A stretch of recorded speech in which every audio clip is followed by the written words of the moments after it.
दोस्तों, चलिए अब हम लोग अपने इस नए वीडियो में सेंसरी मोटर अवस्था के बारे में जो पियाजे के संज्ञानात्मक विकास है उसकी जो 4 अवस्थाएं हैं। 4 अवस्थाएं कौन कौन सी है? सेंसरी मोटर अवस्था, प्री ऑपरेशन तल अवस्था, और हमारा जो है, देखिए समझा रही हूँ कौन कौन सी क्रमिक विकास की जो अवस्थाएं हैं। तो उसमें हमारा देखिए, पहला है सेंसरी मोटर अवस्था, दूसरा है प्री ऑपरेशन तल अवस्था, तीसरा है कंक्रीट ऑपरेशन अवस्था, और चौथा है फॉर्मल ऑपरेशन अवस्था। तो ये चारों अवस्थाओं के बारे में हम लोग समझेंगे। तो देखिए, अब हम लोग समझ लेते हैं सेंसरी मोटर अवस्था। सेंसरी मोटर अवस्था है क्या, और ये बालक के विकास में क्रमिक को किस प्रकार से इसमें समझा गया है। तो देखिए, सेंसरी मोटर अवस्था जो है, यह जन्म से 24 महीने तक की अवस्था मानी जाती है। कब से कब तक की? जन्म से 24 महीने तक की अवस्था को ये माना जाता है। इस समय उसकी बुद्धि कार्यों को पहचानते हैं। उदाहरण जैसे चादर पर बैठा बालक चादर पर खिलौनों को प्राप्त करने के चादर को खींचकर खिलौना प्राप्त कर लेता है। ठीक है, तो कब तक की अवस्था मानी जाती है? तो जन्म से 24 महीने की आवश्यकता मानी जाती है। साथ ही इसे ऑपरेशन की संज्ञा ना देकर स्कीमा ऑफ एक्शन, क्या कहते हैं इसको? Schema of action. ठीक है, उनका मानना है कि 0 से 2 वर्ष तक के जिस दोस्तों की अवस्था में बच्चों में स्कीमा ऑफ एक्शन अनेक से पाए जाते हैं। क्या पाए जाते हैं? स्कीमा ऑफ एक्शन के अनेक से पाए जाते हैं। अब हम लोग देखिए, सेंसरी मोटर अवस्था को छह अवस्थाओं में पुनः सेंसरी मोटर जो अवस्था है, इसको क्या किया गया है? इसको पुनः 6 अवस्थाओं में विभाजित किया। कौन सा? पहला प्रतिवर्तित क्रिया, दूसरा प्राथमिक चक्रीय प्रतिक्रिया, तीसरा द्वितीय चक्रीय प्रतिक्रिया, तृतीय प्रतिक्रिया।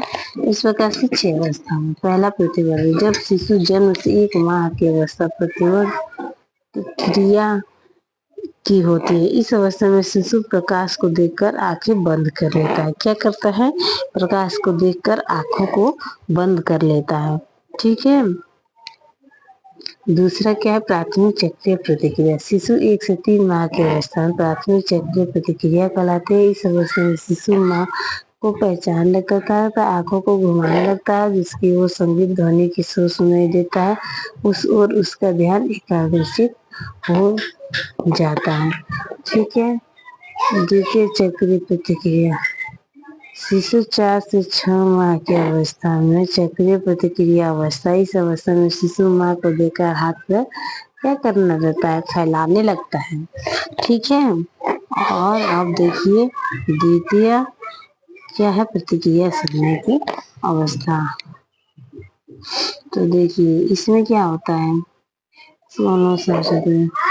द्वितीय प्रतिक्रिया सुनने की अवस्था शिशु 7 से 10 वर्ष की माँ की अवस्था कहलाती है। इस अवस्था में शिशु बैठना सीख जाता है, वस्तुओं को मुंह में डालता है। क्या कहता है? वस्तुओं को मुंह में डालता है। फिर तृतीय चक्रीय प्रतिक्रिया है। शिशु 11 से 18 माह तक की अवस्था। इस शिशु स्वयं चलने, खाने जैसी क्रियाएं करने लगता है। सेंसरी मोटर अब है सेंसरी मोटर अवधि की अंतिम अवस्था। शिशु 18 से 24 माह की अवस्था कहते हैं। इस उम्र में होते होते बालक छोटे छोटे वाक्यों में छोटे छोटे बोलने लगते हैं। ठीक है, तो इस प्रकार से हम लोगों ने समझा कि ये सारी अवस्था। अब हम लोग दूसरी पढ़ेंगे, प्री ऑपरेशन अवस्था। ठीक है, प्री ऑपरेशन में क्या हो जाता है? देखिए, प्री ऑपरेशन अवस्था में हमारा जो है, देखिए प्री ऑपरेशन अवस्था जो है, यह 2 से 6 वर्ष तक की अवस्था 7 वर्ष तक की अवस्था मानी जाती है। क्या मानी जाती है? और इसमें बालक कई सूचना अनुभव का संग्रह करता है। ठीक है, और तीसरा है कंक्रीट ऑपरेशन अवस्था। यह 7 से 11 वर्ष तक की अवस्था मानी जाती है, कंक्रीट अवस्था। और चौथा है फॉर्मल ऑपरेशन अवस्था। फॉर्मल ऑपरेशन में क्या है? देखिए, जो हमारा फॉर्मल ऑपरेशन है, फॉर्मल ऑपरेशन अवस्था, ये हमारी चौथी अवस्था मानी जाती है संज्ञानात्मक विकास की। ठीक है। ये 11 वर्ष से लेकर प्रौढ़ावस्था तक की अवस्था होती है। जब बालक का 11 वर्ष की उम्र हो जाती है, 11 वर्ष के बीच